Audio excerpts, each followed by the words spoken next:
नमस्कार मंडळी, आत्ता आपण आहोत पन्हाळा दुर्गावर आणि आपण माझ्या मागे पाहताय ती जागा आहे महादेव आप्पाचा डबरा किंवा महादेवाचा डबरा असं आपण म्हणूया.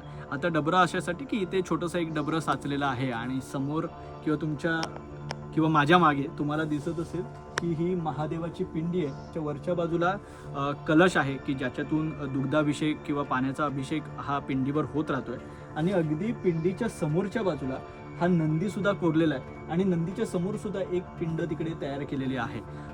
अगदीच पन्हाळ्याच्या आडवाटेवर ही महादेव आप्पा डबऱ्याची जागा आहे. तुम्हाला ही जागा माहीत होती का?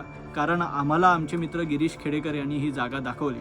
त्याच्यामुळे फार कमी लोकांना हा आडवाटेवरचा पन्हाळा माहिती आहे. आपण लवकरच यूट्यूब चॅनलवर आपल्या पन्हाळ्याची सिरीज सुरू करतोय. त्या पन्हाळ्या सिरीजचा हा ट्रेलर होता, महादेव आप्पाचा डबरा, आणि या डबऱ्यापासूनच आपण या सिरीजची सुरुवात करतोय. जय शिवराय.